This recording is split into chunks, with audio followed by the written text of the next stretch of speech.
نرخی هێلکە لە بازاڕەکاندا لە بەرزبوونەوەدایە. خاوەن کێڵگەکانی پەلەوەر دەڵێن هەموو پێداویستیەکانیان بە دۆلار دەکڕن و ئەگەر نرخی هێلکە بەرز نەکەنەوە زیانی مادی زۆریان بەردەکەوێت. ئەوان دەڵێن ئەگەر حکومەت گاز و کارەبا و عەلەفیان بە نرخێکی کەمتر بۆ دابین بکات ئەوان ئامادەن نرخی هێلکە دابەزێنن.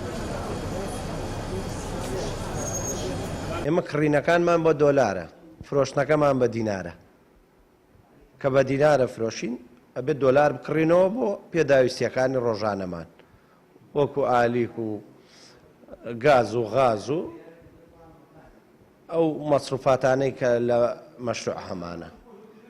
ئیتر کارێکەی 150 دۆلارەکەیە. کاکە من لێرەوە بەڵێنێم بە ئێوەش و بە بینەرانیشتان بە حکوومەتیش با دۆلار دابەزێتەوە، ئێمەش دابەزێتەوە. یعنی لە سنووری هەولێر و سلێمانی 33 کێڵگەی بەرهەمهێنانی هێلکە هەیە، 11یان لە سنووری سلێمانیە. هەرێمی کوردستان لە ئێستادا بۆ پڕکردنەوەی پێداویستی هێلکە تەنها پشت بە بەرهەمی ناخۆ دەبەستێت.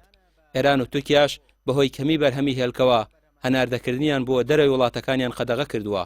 چاودێری بازرگانی سلێمانی دەڵێت ئەوەی لە دەستیان بێت لە ئێستادا تەنها ئەوەیە هەناردەکردنی هێلکە بۆ خواروی عێراق قەدەغە بکەن تا نرخی هێلکە لەوەی هەیە زیاتر بەرز دەبێتەوە، چونکە ئێستا 4 هێلکە بە 1000 دینارە لە کاتێکدا پێشتر 5 هێلکە بە 1000 دینار دەفرۆشرا.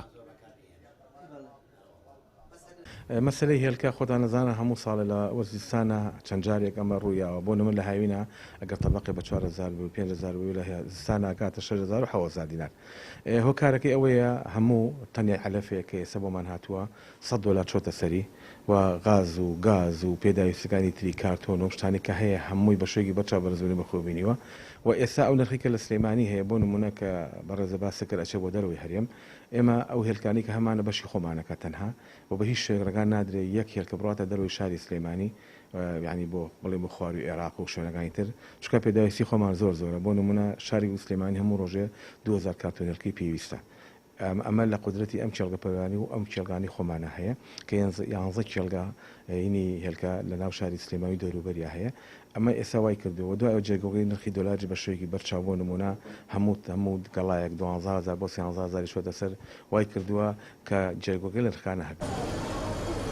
ڕۆژانە سنووری سلێمانی پێویستی بە زیاتر لە 2000 تەبەقە هێلکە هەیە و هەموو ئەو بڕەش لە 11 کێڵگەی پەلەوەریەوە دەستەبەر دەکرێت. بەپێی زانیاریەکان 7 کێڵگەی دیکەی بەرهەمهێنانی هێلکە لە ئێستادا دروست دەکرێت و بۆ ساڵی ئایندا بەرهەمەکانیان دەکەوێتە بازاڕەوە، بەوەش تا ئەندازەیەکی زۆر گرفتی کەمبوونەوەی هێلکە چارەسەر دەبێت. کێڵگە پەلەوەریەکان دەڵێن وەزارەتی کشتتوکاڵ و حکومەتی هەرێم هاوکاریان نییە لە دابینکردنی پێداویستەکانیان، ئەگەرنا ئەوان دەتوانن برەوی زیاتر با کەرتی کشتتوکاڵ و بەرهەمهێنانی هێلکە بدەن. ڕامیار عوسمان، کەناڵی پێام، سلێمانی.